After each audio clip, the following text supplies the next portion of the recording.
What's up, humans, and welcome to a new Psicoactivo. Happy Thursday night, everybody, and it's about to get to be Friday for me. But I was talking about Marco Rubio in the morning without realizing what was about to happen. I had a scheduled trip with my brother, my little brother, who's 22 years old. He doesn't live in my city, so whenever he comes, I take some time to try and spend with him. And we went. I took him to do some shopping to the U.S. And as I was doing the line to cross the border, the David Grusch interview dropped with Dr. Phil. And we had some indication that something was going to happen. We know that Leslie Kane did say something. She hinted at it at the Anomalous Coalition live stream a while ago. She said that there was a Jake Tapper interview that was going to happen on CNN. Before that, though, right after the event that David Grusch led in the steps of the Capitol, James Fox was on Redacted, and he hinted at this by saying the following. Probably about 2 weeks ago, we were having meetings on the Hill with members of Congress. We brought in a PR firm, 42 West, and we were having a meeting with staff members, bipartisan. We had Luna, Burchett, Burleson. We had representative from Moskowitz office. We had a number of chiefs of staff present. And I can't reveal what was said. I thought it was going to be said at the actual event that we had yesterday in D.C. with Mr. Grusch. And then what Mr. Grusch revealed to all of us, what he had seen with his own eyes, left the room speechless. It drew the oxygen out of the room. I looked at everybody in that room and their eyeballs were popping out. My jaw was on the floor. I simply couldn't believe what he'd seen with his own eyes. I can't wait for it to come out. So I asked Mr. Grusch today, can I talk about what I heard? And he's like, no, but I will be addressing it very soon. So that's where we stand right now. But I can tell you, Mr. Grusch has seen evidence that will leave you slack-jawed when you hear it. So it's coming. It's coming. Mr. Grusch is legitimately concerned about his personal safety. He's coming out with it. I promise you, this is coming out. He assured me today that he will address this issue to the general public very soon, in the near future. So I can't speak to what he's going to say, but I'm just telling you from what I heard out of his mouth in sitting in an office of a member of Congress, and everybody in the room, you could have heard a pin drop. Can you give us a hint?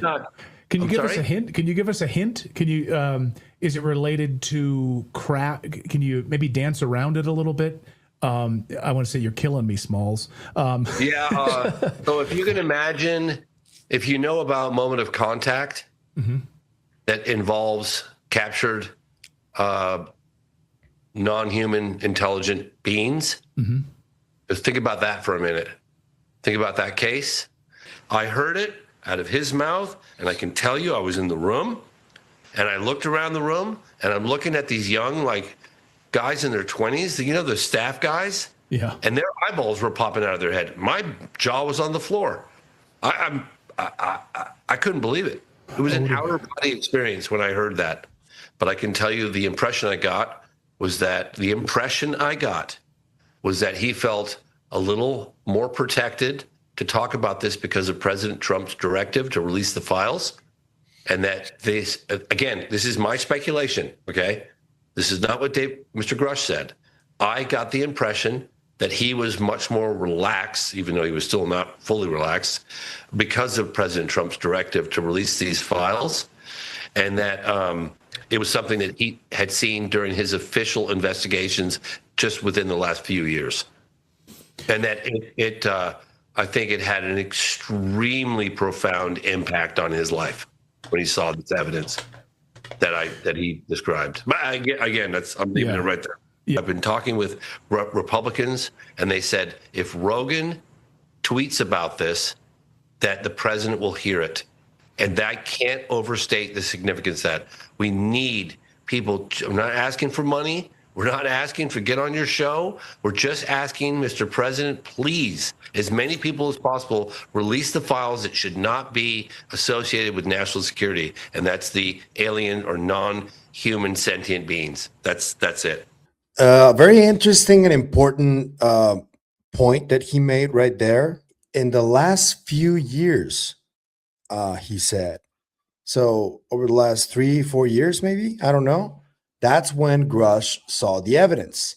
I say this because I'm going to talk to you about a little inconsistency on what Grusch said today in an interview with Dr. Phil. And after the Jake Tapper interview was not recorded, because it wasn't recorded as far as I know, it was postponed, but he was going to use that interview to say what he said today with Dr. Phil. And we were all hoping that he would say something along these lines, what he saw specifically. And he went way further than I think people imagined he would.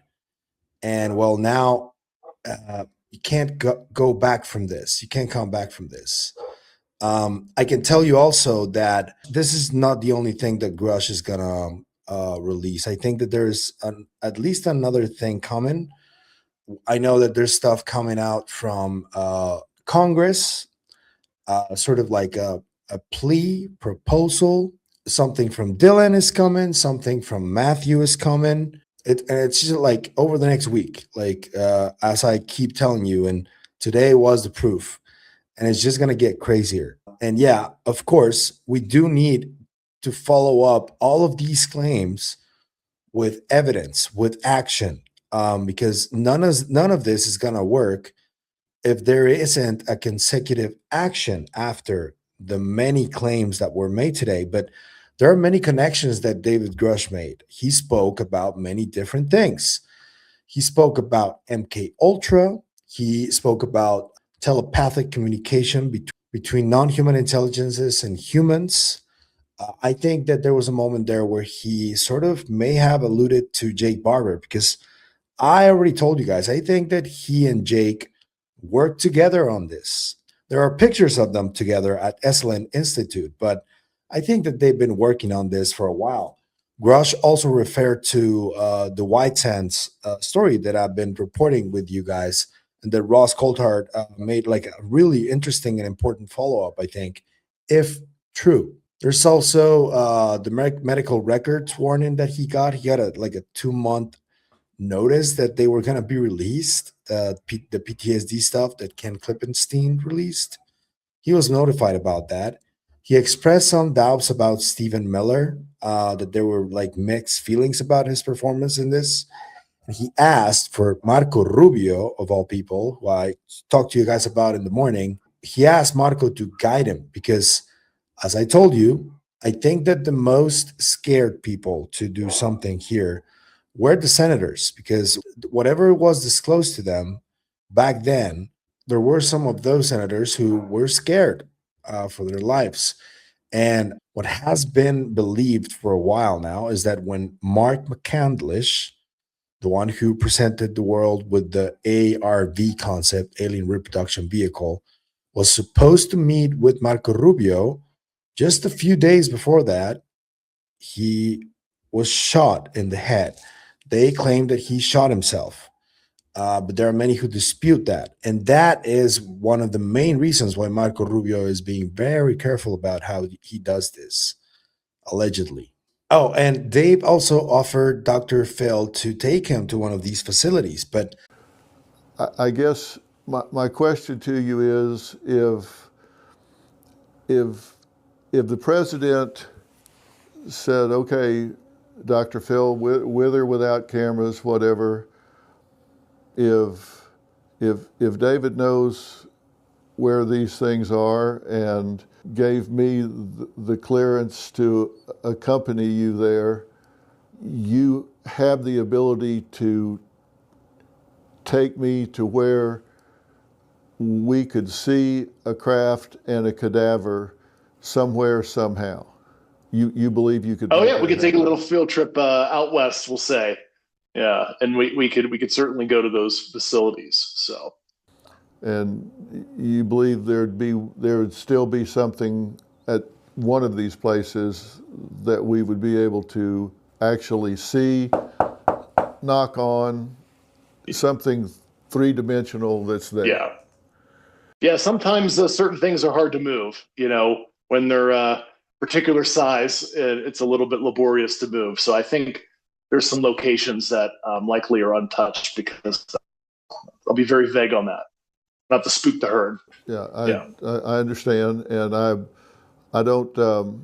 I've discussed this with the president. I've discussed it with Stephen Miller. I've discussed it with Representative Burchett and Luna. I've had discussions, and I believe there are people from the president on down that truly want transparency and believe that the American people are entitled to know their circumstance in the universe. I believe they truly want that to happen. I think it gets garbled downstream. Dave said 60 to 90 days. James Fox gave you guys like a preview of what was probably going to be said, and it finally happened. And here is Dave Grusch with Dr. Phil. Here it is. So in terms of what my exposure was, I had folks from the retrieval program, I'll call it exfiltrates, audiovisual evidence for me to see, both video and photos. And that was, audiovisual evidence of the retrieved craft, some of the dead cadavers that were recovered, call it the pilots, as I said in my interview with Nancy Mace. And of course, I interviewed a ton of subjects all the way up to the cabinet, White House level that had close personal participation in this subject. And of course, because I wasn't hands-on, so to speak, and saw this in person, I brought a lot of those people to the Intelligence Community Inspector General under the Biden administration, so they can hear it from the horse's mouth.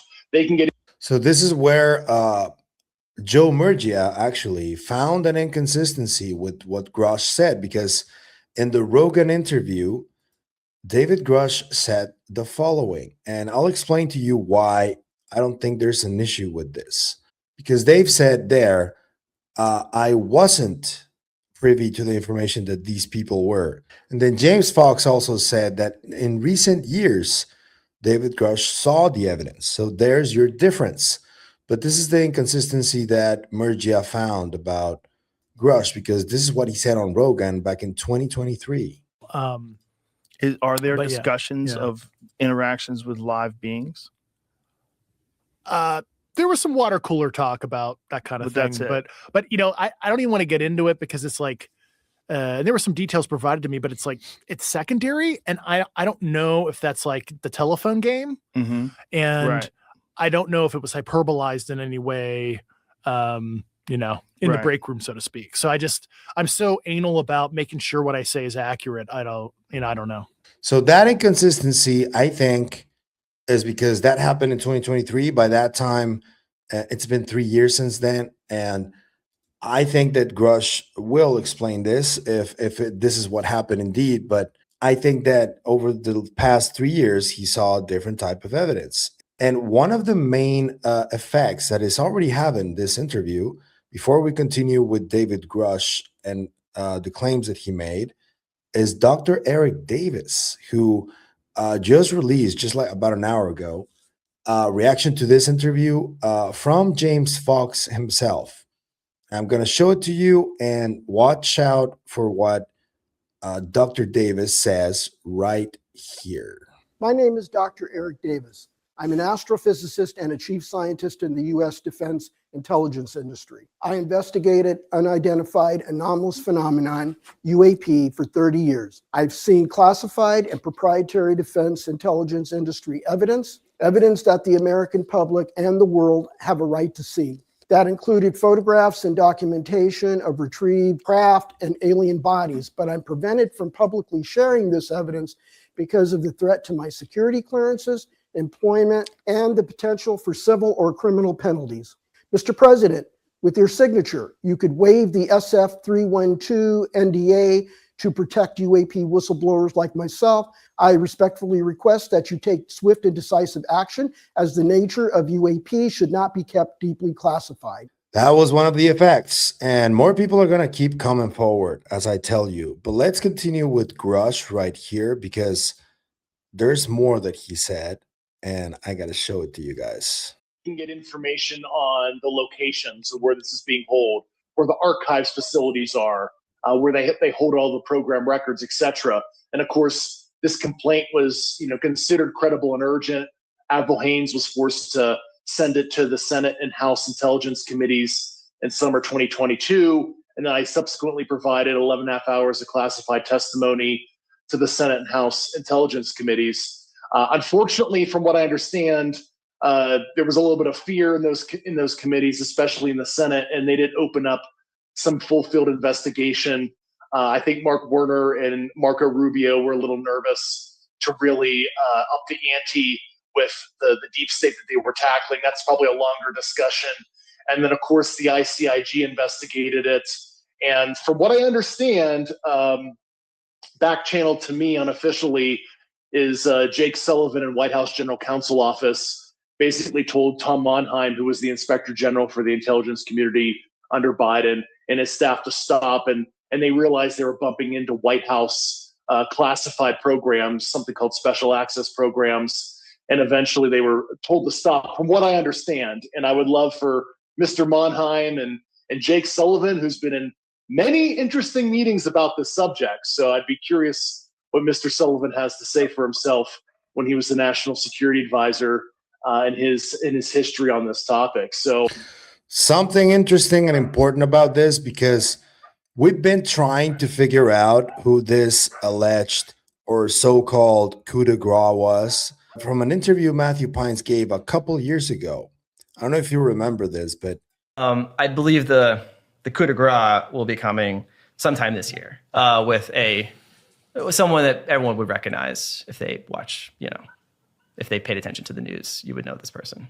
So I think that, and I've always kind of thought this, I've spoken to multiple people about this, that this coup de grace that Matthew Pines has talked about could potentially be Jake Sullivan. And David Grusch just said that Dave Sullivan was part of many different briefings about the topic.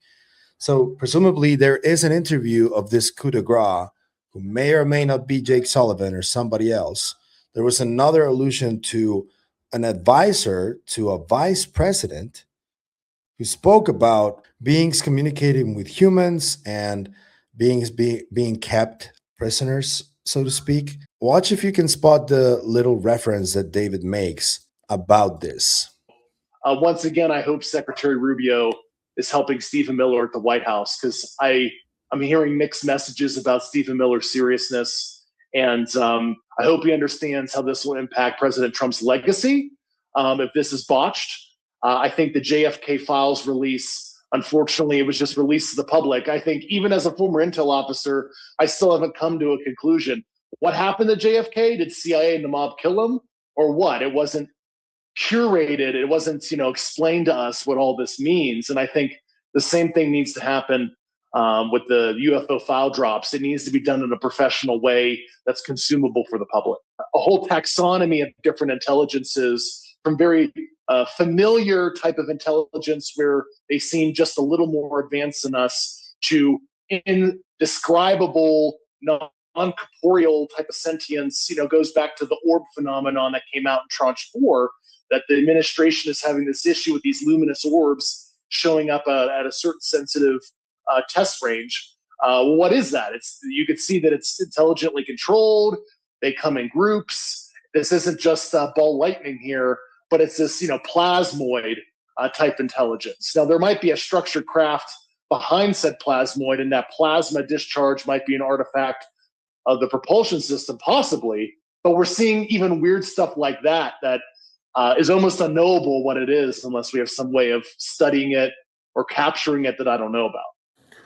Right. And you have also seen pictures or video or both of life forms that are piloting these craft as well. You've seen the cadavers. Yeah. Some of the craft we've assessed that are likely drones, and some of the craft that we've recovered, it is true in some of the lore in the public space, we've recovered vehicles that were empty and the pilots were not there. That actually is a true historical statement. But yes, some of it was piloted, and I always find, even though it is my reality, I always feel uncomfortable talking about that because it is such a ontologically shocking thing to talk about the pilots. But what do you know? They look just like what, people have reported seeing, like credible witnesses. You look at the Ariel School event in 1994, where 80 school children in Zimbabwe saw what we would call in pop culture speak small gray aliens, exactly the way you think. And what do you know? Some of them look exactly as reported by credible observers that have nothing to gain and everything to lose by discussing their experience. And it even goes back to the work of John Mack at Harvard, who was a psychiatrist looking at people that have had these experiences with the phenomenon, and he deduced something is going on. This is not some psychosomatic thing or some mental health condition. And people over the eons have had these personal experiences with these things. And that is a sensitive subject that I know is still kind of stigmatized, unfortunately. Right, of course. Have any of these pilots or occupants of these craft, to your knowledge, been taken alive? Yes. And I know people who have had direct interactions in a detainment situation, which sounds very Star Trek and sounds very crazy, but it is true. And I talked to a former cabinet member about that, who directly worked the issue for a particular former vice president. You can guess which one. Darth Vader. And were they able to communicate? Yes. And it is true that some sort of consciousness communication, of course, people call it telepathy. I cannot begin to tell you how it works, but there is some sort of communication like that. And even friends of mine that were on retrievals felt that kind of communication as they approached the vehicle when they were doing cordoning it off, waiting for transport. How that works, what that means, I certainly don't know. I'm as curious as the average viewer on your show on how that works. And it does feel very Star Trek to me. I have no personal experience with anything like that that's outside of my normal, human experience. But that is indeed, what people have experienced in the government with these things. So would be pretty crazy if, Jake Barber is the one that he's talking about here. And as I tell you, I think that they work together in this. Jake has to go through a lot more scrutiny because he came out of like the aerospace companies and potentially the program, if his claims are true. And if Dave is supporting Jake, man, what a crazy, crazy interview, right? So there's a lot more that I want you guys to check out. They talk about a lot. David Grusch gave the most detailed interview he's ever given. I still would like to ask him some follow-ups to a lot, like this Jake stuff, for example. What does he think about other whistleblowers like Jake, like Dylan, like Matthew? He's mentioned a couple of them before, but he's never mentioned Jake. Be nice to know if they do work together. But yeah, it's a pretty crazy moment here. And I want you guys to tell me, what do you think about this? I know that the political sort of division within the US is one of the main reasons why there's so much disagreement when it comes to this topic. And I get really tired of extremes, both on the left and on the right. I don't know which I get the most tired of because both are exhausting as fuck.